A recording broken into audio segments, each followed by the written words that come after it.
I currently have a few big projects in the works, including my first documentary. So while I'm working on those, I decided to put together the next entry in my Interesting Pieces of Lost Media series.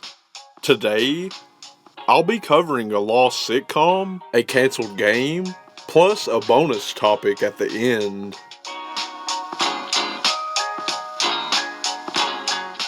Bustin Loose is a sitcom that was made in 1977. It revolves around a 24-year-old Jewish man named Lenny Markowitz. Needing a big life change, he moves out of his parents' house into an apartment in New York City, so he can finally be on his own and bust loose. Throughout the show, we follow Lenny's day-to-day schedule, as he works at a shoe store. Airing on CBS, Busting Loose was successful in the beginning. The first season ran for 13 episodes. Season 2 was planned for 12 episodes, but the show was cancelled for unknown reasons after episode 8, leaving 4 episodes to never air on television. After the cancellation, Busting Loose was pretty much forgotten about. What can be seen of the show today is the first 8 episodes, the other 5 episodes from season 1, and the complete second season cannot be watched anywhere. I wonder if CBS has the full series locked away in their archives. The 4 unaired episodes have never been seen publicly, so it will be interesting to see if they ever get released.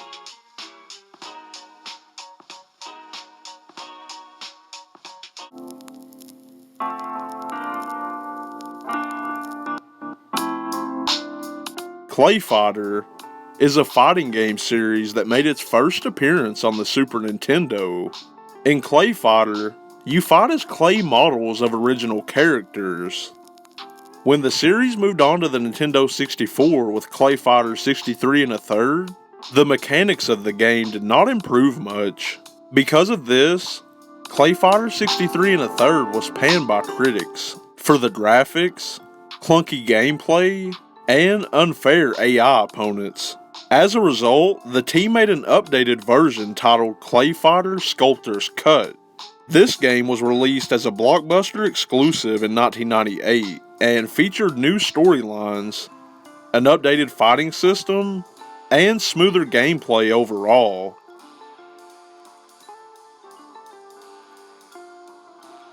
The most notable change in Sculptor's Cut is that it includes 4 out of 5 characters that were scrapped from the original game. These new fighters are High Five, Zappa Yow Yow Boys, Lady Liberty,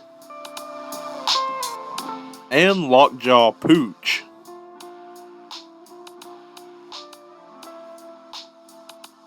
The 5th character, named Hobo Cop, was rejected by Nintendo, as he is a homeless vigilante that drinks alcohol. I guess he wasn't as kid-friendly as Butterman and Earthworm Jim. Because of the game's exclusivity to being a Blockbuster rental, Sculptor's Cut has become the rarest game on the Nintendo 64.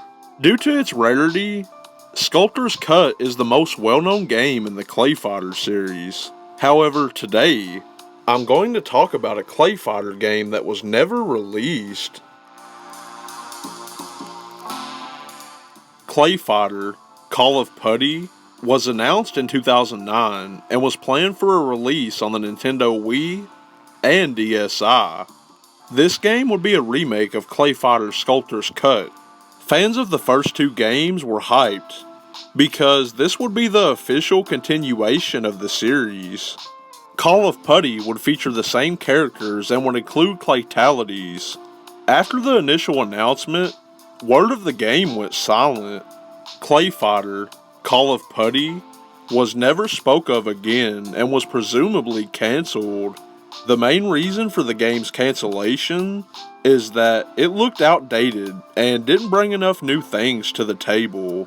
However, there are some people on 4chan who claim to have worked on the game. The former Interplay worker says that the team wasn't paid for a year of development, and management was terrible.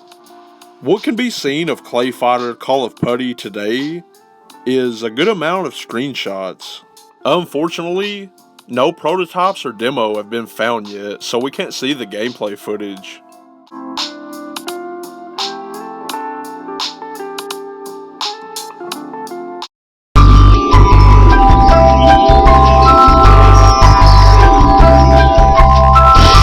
Embark with us now on a journey beyond all borders to a new dimension, one powered by endless possibility and unlimited imagination.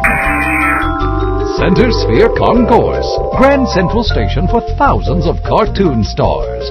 Here, as far as the eye can see, the fanciful shapes of Cartoon Network entertainers go about their daily business.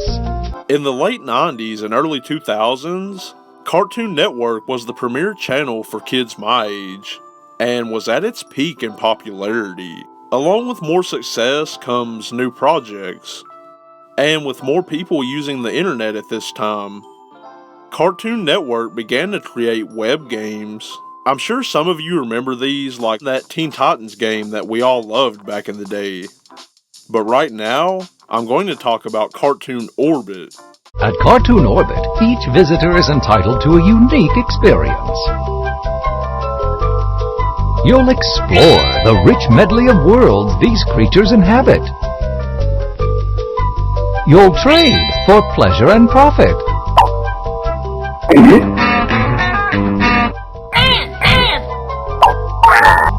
You'll meet countless new friends. Hi there! Cartoon Orbit was first made in the year 2000. In this game, you would trade stickers and gifts of your favorite Cartoon Network characters called C-Tunes. C-Tunes are then stored in your room called the C-Zone. The concept is similar to a trading card game. Users also had an option to create C-Zones, and the best ones were featured on CartoonNetwork.com for other players to download. Fans really enjoyed Cartoon Orbit, and Cartoon Network began to add in special C-Tunes, such as holiday-themed cartoons, and ones from hour-long special episodes. In 2002, head-to-head strategy games were introduced called G-Tunes. This added some much-needed action to the game, and brought more kids to the website. One cool thing about Cartoon Orbit is that some exclusive C-Tunes were only obtainable by codes.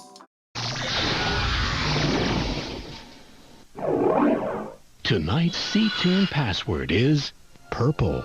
Log on to CartoonNetwork.com for more information.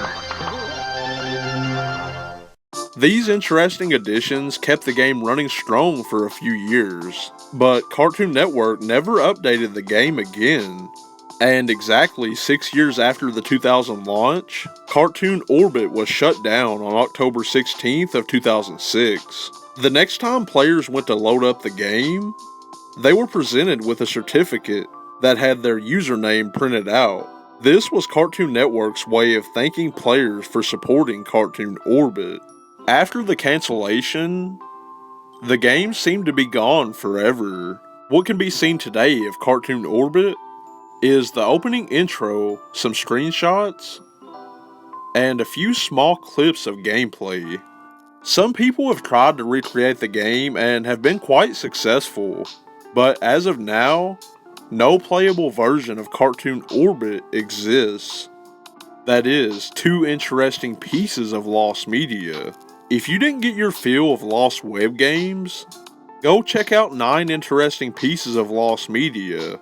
In that video, I cover another cartoon game that was hosted by Moxie, called Toon Jam. Subscribe to the channel for more lost media videos like this. And be sure to tap that notification bell so you'll be notified whenever I upload. I hope you all enjoyed the video. Have a great day, everyone. And until next time, Stay Up Late Productions. You're moments away from reaching your final destination. A place that thrives on satisfied smiles and winsome good cheer.